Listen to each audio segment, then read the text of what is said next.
Well, hello everyone, and welcome to yet another episode of Two People Talking Behind a YouTube Video. We are here today to discuss some new releases from Omega. We're all busy waiting for watches and wonders, which, by the way, Tom, we're going to. Hooray! We get to see the unicorns before they're released into the wild. Yeah, exactly. We get to see them before other people have worn them for a few years and then sold them to Watchfinder, which will be nice. So we will be there. So if you're there, do pop by and say hello. You'll obviously recognise some of me. But yeah, we'll be knocking about. But Omega have bucked the trend a little bit. We're waiting to see all the new releases coming out on the 30th of March. Omega have jumped the gun and they've showed a bunch of new releases ahead of time. And we decided, well, let's have a little look at them and talk about them. There are some interesting watches there, and there are some green watches there. I said green, didn't I? I said it was all going to be about green this year. I distinctly remember. Global polls indicate that blue is everyone's favourite. Right. But I think green is going to stand up for itself this year. You think the green mist is going to descend on 2022? Yeah, I think we're going to see some popular models in green. Interesting. And it's going to be bold. I think tag. Well, let's talk about something that's not green to start off with, because the one that's piqued my interest the most is the Planet Ocean Ultra Deep. Now, I don't know if you remember a few years ago, Rolex and notable director of such films as Avatar and Avatar 2 went to the bottom of the Mariana Trench in a submarine wearing a Rolex Deep Sea, a special edition which had a gradient blue dial. And on the outside of the submarine was another Rolex, the Deep Sea Challenge, a watch that boasted the deepest rating of any dive watch ever. Omega and Rolex have always been going at it when it comes to dive watches and who's got the best. So Omega didn't want to leave that untouched. They made their own watch. They made a Planet Ocean that also went down to the bottom of the Mariana Trench, but just ever so slightly deeper. Now, I will say the Mariana Trench is only so deep, so it's going to get to the point where they're touching the floor with it and digging small holes to try and get it slightly deeper. But nevertheless, both of those two watches, the Rolex Challenge and the Planet Ocean, weren't watches that you and I could purchase. They were concept watches. But that's changed, because you and I can now purchase a watch that is capable of descending to 6,000 meters in the Planet Ocean Ultra Deep. Yeah, this was all in an endeavour to get something on the wrist, because the predominant watch buying public are deep sea divers. That's what this is all about, isn't it? They need to cater for them first. So that's what this is all about. It's not just some sort of diving contest. Answering the practical call of the buying public. Please, we need to go to the bottom of the Mariana Trench. Yeah, some of us, we're going to need 6,000 metres if there's a lot of washing up to do or something. But, yep. So that's peace of mind. Well, it's for those customers who, you don't want to clean your watch with an old toothbrush and a rag. You want to put it in the dishwasher. Yeah. Problem solved. A little over £10,000. So do you think that's good value for what you're getting? Yeah, for that sort of depth rating, that's the going rate, I think, for 6,000 meters of diving assurance. That's what I'd expect to pay. Yeah, it's like if you choose to drive your car off a cliff, your insurance rates will probably go up, and this is a similar kind of deal. Yeah. Gets all the usual accoutrement. There is 60 hours of power reserve from the caliber 8912, self-winding, all of that jazz. Magnetic resistance to 15,000 Gauss with all of the silicon parts that they chuck in there. But really, what's making this happen is the enormous thickness of the watch. I haven't seen a specified number. I know it's 45 millimeters in diameter, 45.5 millimeters in diameter. It looks very, very thick, as expected for such a beefy thing. Have you seen a thickness? No, I had a little go on Omega's wrist checker on their website, and you couldn't see my wrist. Did you crash the website? Yeah. Yeah, so yeah, it's a chunk, all right, but you know that's what these, again, that's what the majority of people want. They want to hide the shame of their wrist. But there are some interesting things actually going on. It's not just about being a chunky watch that can go real deep. They've got lacquered dials, white ceramic lacquered dials. These quite smoky patterns that you see. Yeah, gradiated dials from blue to black, which is quite interesting. I've not seen that sort of dial coloration on a deep sea dive watch before, so that's pretty cool. I mean, it's all right though because they did a sort of a brownie one as well. So yeah, they've got white dials and grey to black and blue to black. So interesting. I tell you what, I do like the orangey red ceramic bezel. I think looks really nice. It's a really nice colour. And has that sort of warning alert. You're going to do something very dangerous. This is a piece of equipment for use in emergencies only kind of vibe to it. Yeah, when I saw it, I thought it was red. I was like, oh yeah, red. See, I said red. But Omega is saying orange. It's not orange enough to be orange, and it's not red enough to be... I was saying orange. Yeah, ready orange. But it also has, I think, there are two variants, aren't there? There is a steel variant and there's the titanium variant. The titanium variant, I believe, borrows more from that original concept Planet Ocean with the what they're calling manta ray lugs. Do you remember the FXD, the Tudor FXD? It has fixed lugs, so you can't lose the strap. But I think this is ever so slightly different. Yeah, it's still the fixed strap bars, but there's a little gap in between. Presumably that's to get the bracelet on. I guess I thought you would have just looped it around, but maybe that's just to poke the bracelet through, and it is just wide enough so that it'll poke itself back out again and the watch will slide off your wrist at the bottom of the ocean. Yeah, if ever trying to not lose things in my own existence has taught me anything, it's that if there is the smallest gap for something to go through and get lost down, it will. That's the same law that also means that no matter how neatly you put your wired headphones back in your pocket, they will get tangled. If you are worried about that little gap, though, I think you could probably just put a little loop of electrical tape around that, and that'd be all right, wouldn't it? Yep, perfect. Hopefully that comes in the kit with the Omega watch. You've got the box, you've got the watch, you've got the strap changing tool, and you've got a little roll of electrical tape.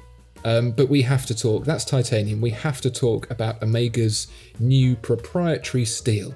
So which we've seen before with Rolex's 904L steel, which they said was stronger, better corrosion resistance, and a brighter shine. So what have Omega done here? So now we've got Mega Steel. I think that's how you say it. Mega Steel. All caps as well. Whenever Omega write it, it's all in caps. I think maybe that's a tribute to MF Doom. I don't know. Well, it almost sounds like they're startled. Like, Mega Steel? Yeah, maybe. But anyway, yeah, it's a new material in their crafting station. It's brought about through an ingenious pressure electro slag remelting process. Nice. What's that? Which gives the material a high purity, allowing for a greater polish and incomparable shine, which sounds like something shampoo would do as well. But, well, there you go. Maybe your wrist hair will look gleaming. But yeah, a very technical and interesting watch. Certainly a good start for this year's lineup of Omega watches. What's caught your eye, Tom? Yeah, so I was saying earlier how I predicted green. I don't think you did, but go on. Yep. So there's a green Seamaster. Is it? Are you sure? It looks black to me.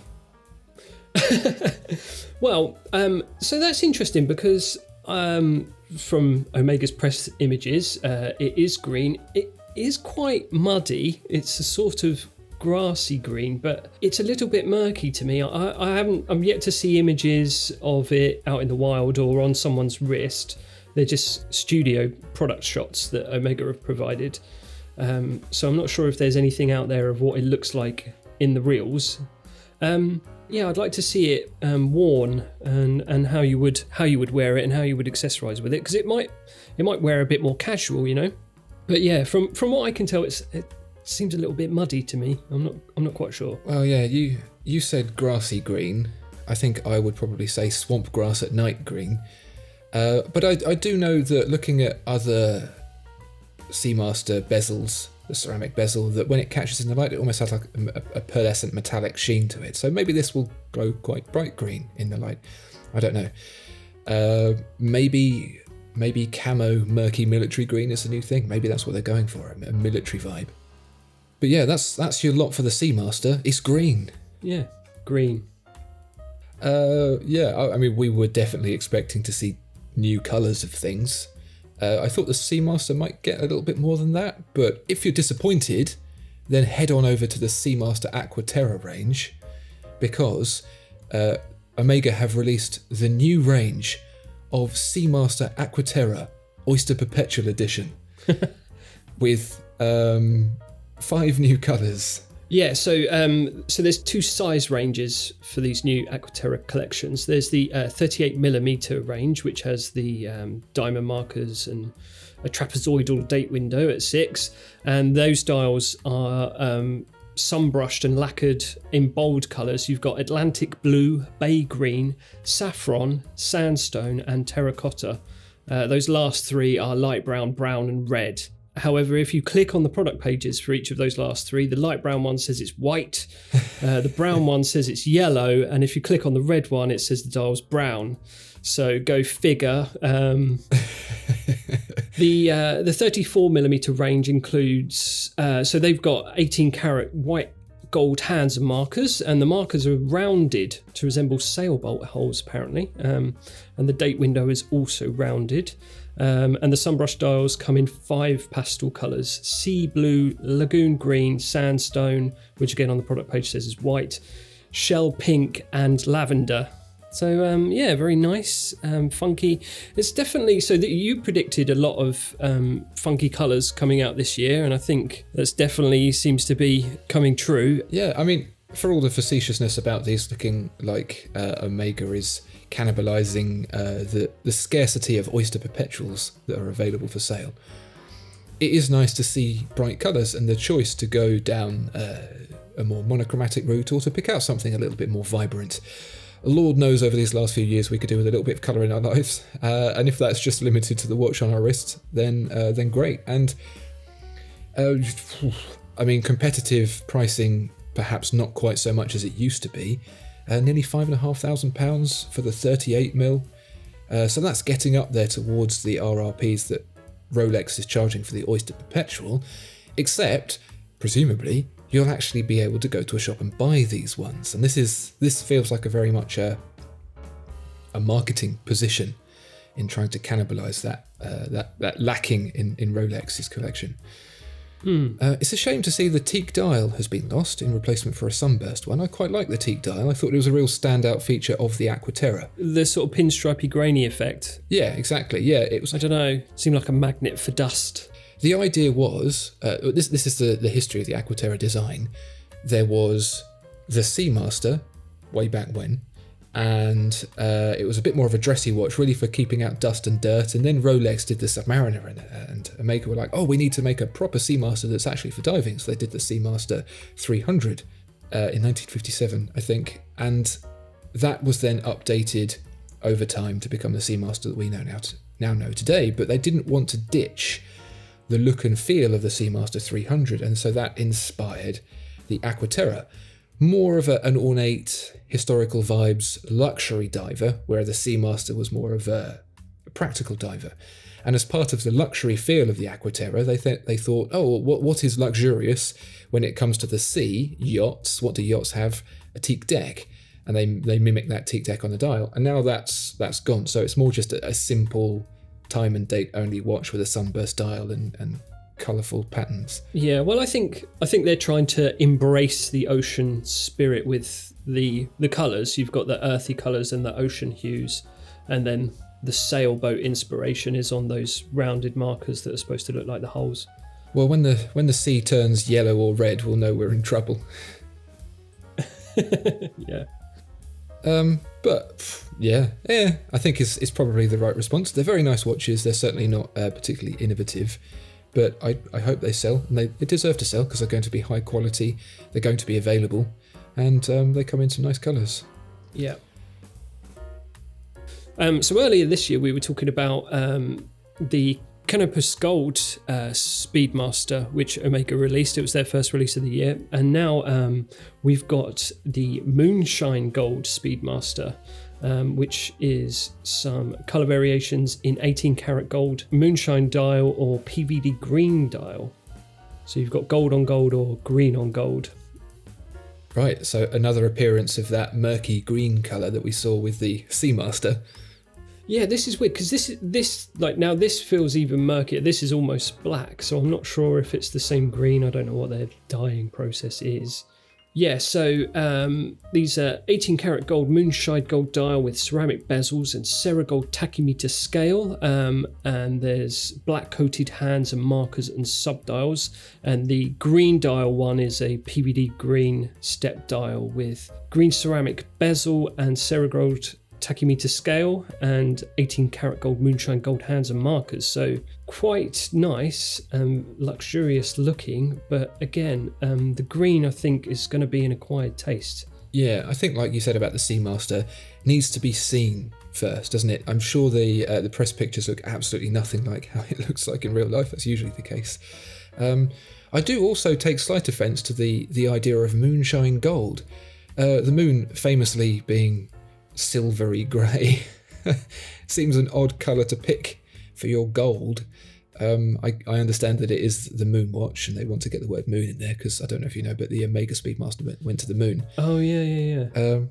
I suppose on occasion the moon kind of goes reddy yellowy. This exclusive alloy is inspired by the shining moonlight in a dark night sky and will certainly stand out on your wrist. The moon's not gold. If it was, we'd have been back there way earlier than we have. It's got a really cool lunar strap, though. Have you seen that? The rubber strap has got a nice lunar surface pattern on the inside of it, which is tasty. Yeah, be sure to be full of probably dead skin sooner or later. But that's another thing we've seen Rolex do in advance is gold chronographs with a rubber strap. Yeah. So another couple of years late to the party. But, I mean, we're talking about an industry that takes centuries to do anything anyway. So as long as the product is good, you can get it, it's good value, high quality. Perfect. That's kind of how I feel. Do you know what? That's how I would pitch Omega. Omega is Rolex for people who can't be bothered with the hype. There, done. Great quality watches, beautifully made, good in-house movements, nice colour combinations and materials and things like that, but without the queue. Yeah, now. But speaking of Speedmasters, it's not the Moonwatch Moonshine Gold is not the only Speedmaster release this year. They've also updated the 1957 re-edition. So this is slightly confusing because it's always been the modern version of the Speedmaster with an automatic movement, but taking cues from the 1957 Speedmaster, which was the original, which the Moonwatch is an evolution of. So things like the broad arrow hands and the silver bezel, those were from the original, which were changed out for the Moonwatch, plus a movement that gives you the two-handed chronograph display on the right-hand subdial to reduce the subdials down to 2 without losing functionality. And it's always been a bit of a watch. To add to that, this year they have made it thinner. It's always been quite a thick watch. It's now thinner, just under 13 millimeters. 12.99. They've 12.99 millimeters, yeah.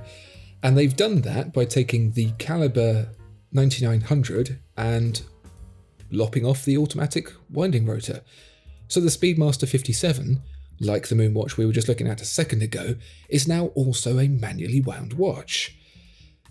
Which is interesting, but also then leaves you with not many places to go if you want to get an automatic Speedmaster and don't want to wind it up every day. Inconvenient. It is kind of. 60 hours of power reserve though, so yeah, not too inconvenient, but mildly so.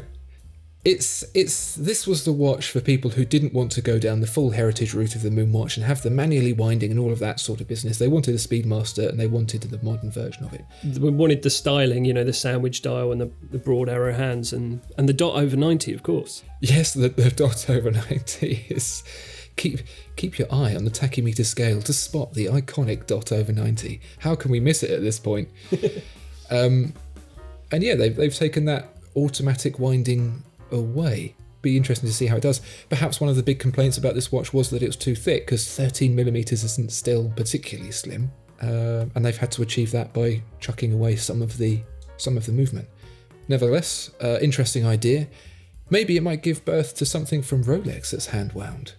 Maybe they might do something, or perhaps even Tudor doing a version of their Black Bay 58 chronograph hand wound. We'll see, I guess. We'll see in about a month's time or a couple of weeks' time. And I suppose we should mention the RGB colourways as well. So new dial colours in PVD blue, green and varnished burgundy. Oh, I said varnished burgundy was going to be big this year, didn't I? Global polls indicate that blue is everyone's favourite. Right. But I think varnished burgundy is going to stand up for itself this year. You think the Varnished burgundy. mist is going to descend on 2022? Yeah, I think we're going to see some popular models in varnished burgundy. Interesting. And it's going to be bold. I think tag. Yeah. Green and red. They've got that vintage racing car vibe, haven't they? I guess that's what they're going for. Yeah. Yeah, nice. Still kind of pitched. All of this so far has been pitched at that level. There's nothing that's making me go, all right, okay. But it's all cool. So why don't you round that off then with the last release that we've seen from Omega this year so far? Oh yeah. So there was a bunch of Constellations as well, but who cares about that? The flagship one, the new 41mm Constellation, which gets the ceramic bezel, a blue and white colour scheme, and then also that smoky green and smoky red.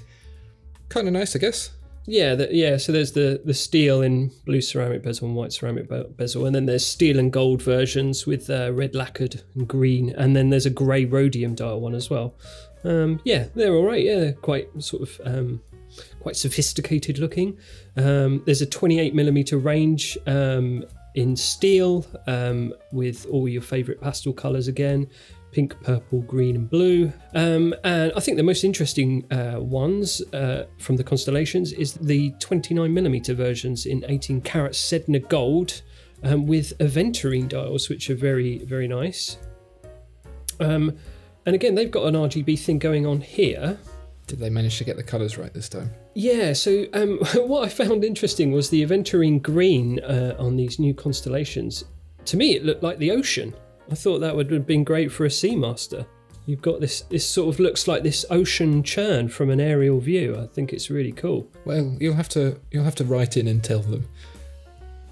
Worth noting as well, on the blue bezel version of the 41mm, the white ceramic markers are crafted with a grand are crafted with a grand fouet white enamel, which is a pretty